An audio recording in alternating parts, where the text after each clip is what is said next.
the other process variable. So already on the piping, you see the stuff they are trying to measure there on the piping, right? The stuff they're trying to control there on the piping. That's exactly the process variable you are going to use for that particular section or that particular equipment, right? So we agree that maybe you might have at most 3 equipment that you can do the study on, and for tank A, you might have 2 variables, right? 2 process variables that you can do the Hazop on, and for the piping, you might have 1, because you see on the pipes you're only controlling 1 thing, right? And on the on tank B, you might have 1, because around tank B you're only controlling 1 thing. So I just hope that is clear. Is that clear then? Yes, sir. So the diagram. Sir, Yes. can I ask, so in the table that they provided us, they also gave us the no deviation. What does that mean? Because they gave us no, less, and more. What does the no mean? Oh, the one is for, that one is for where? Did they also give you maybe the process variable aligned with that? Yes, they gave it for level and flow. The no, right? So if you have no on flow, it simply means that you do not have any flow, right?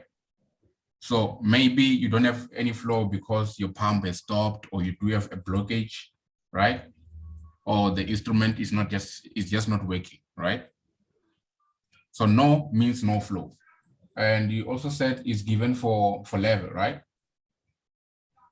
So if you're Yes. say maybe you do have this tank and you're supplying something, and you just cut off the supply of that thing. Maybe let's say on the tank you also had an output stream. As time goes on, you find that you do not have any level. Your level is 0 because everything has went out, whereas nothing was getting in, right? Then that's how the no for level would apply. You get it? Yes, sir. Thank you. Because for other stuff like temperature, you can have no.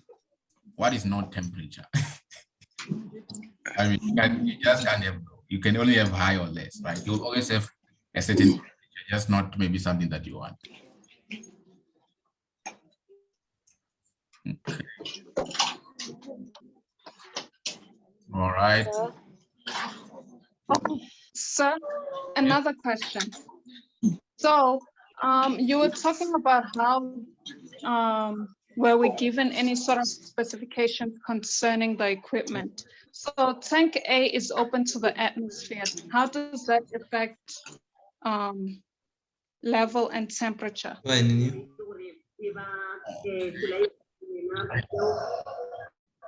Yes, I'm saying I'm fine. What's up? Who is the person talking?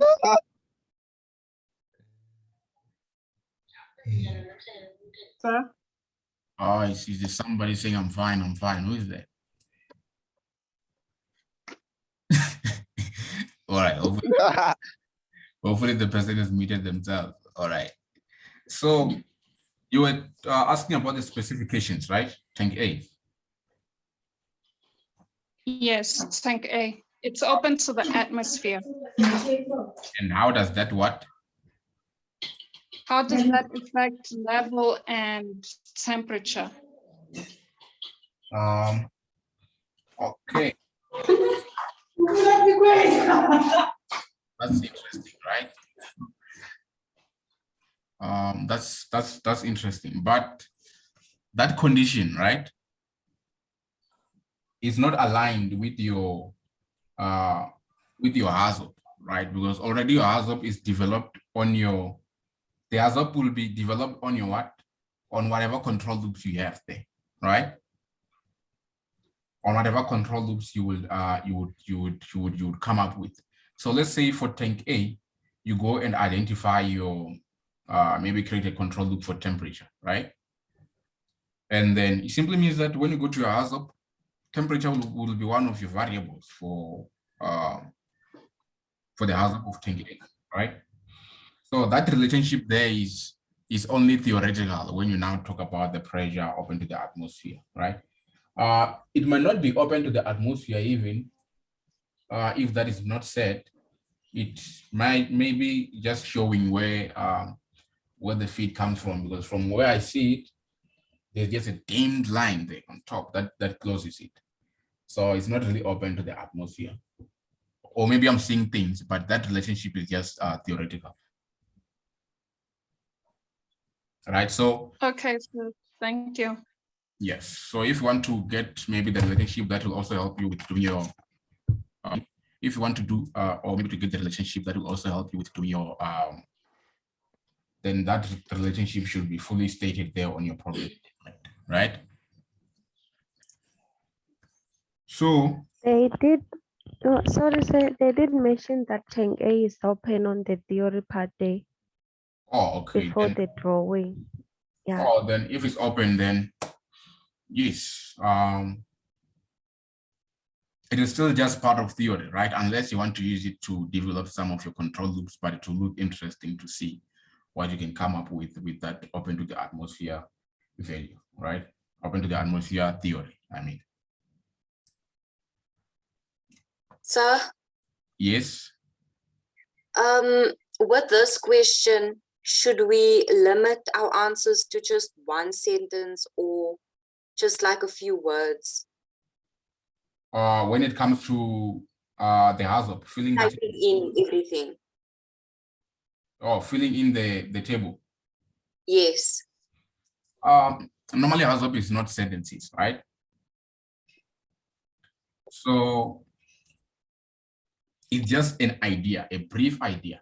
For example, let's say on level and you have no, right? And you just go and say no transfer, for example. Or you can just even say pump damage. You get it? Are you here? Yes, I understand. Yes, so you don't write sentences to say the pump might have been damaged. Okay, that is still a short sentence, but I know what I'm trying to say is don't write stories to say, since the what is doing what, then it might mean that it might have affected the pump and now the pump is damaged. I'm just trying to come up with something that will give you an idea that you don't have to write sentences Yes. explaining what happened, right? Thank you, sir. Sure. I think Hazop, like I said, use your whatever control loop to identify the process variables. Okay. Right. Look interesting. So let's take some time to look at question 2. But before we do that, can we maybe talk? What is the main concern with question 2?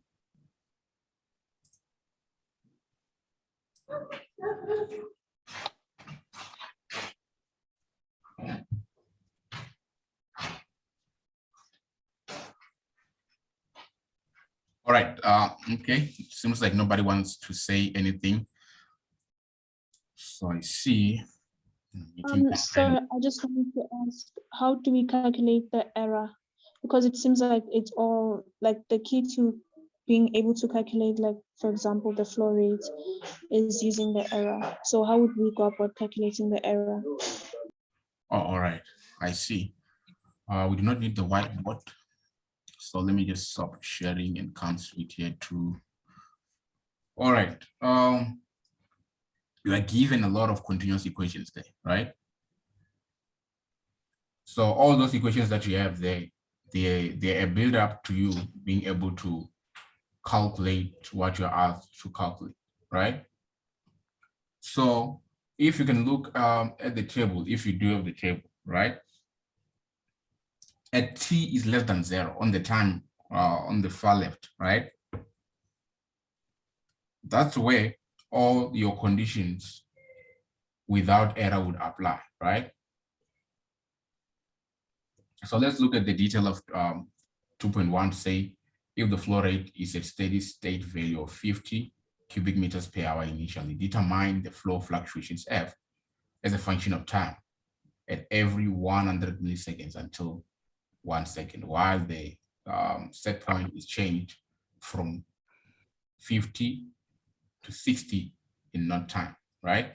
Report the values of F in the table given below and complete the rest of the table. So by finding F, right? Let's look at what you would have. So you use all the data that you have there. So this question, maybe it might be tricky because of not knowing what data you might need to use, right? So you look at the data that you have and make sure that you are able to identify what each variable or each value represents, right? So when they just say 50 cubic meters per hour initially, so you need to be able to identify that 50, right, is your F at what? At t is less than 0, right? You get that? And at t is less than 0, since the 50 is your set point and the 50 is also your process value, you would understand that at that point, your error is what? Is 0 also, right? So you first fill those obvious values on your table, right? Until you develop an equation for F, right? At that point, you will just be putting in the time, since they also asked you to create an equation, right? Determine the fluctuation F as a function of time, right? Once you have that, you just put in the value of time, and you'll be having the what? Your values of F. And if you look at your Fs, they are related to your PV, which is related to your error, right? And at that point, they've also given you some values like Kc. So you just make sure that for each time you're calculating the F, of which even the error you'll be knowing, right? And the only difference in the SP, right, is just that your first SP would be what? According to the data that you're given, your first SP will be 50, right? And afterwards, after the second point, after 0, or maybe let's say starting from 0, your set point would have been changed, since they say while SP is changed from 50 to 60. You get that? So your SP is changed. So the only point where you have got SP of 50 maybe would be your T is less than 0. And then from there, everything starts changing now. Your set point is just 60, 60, 60, 60 going downwards. So once you have your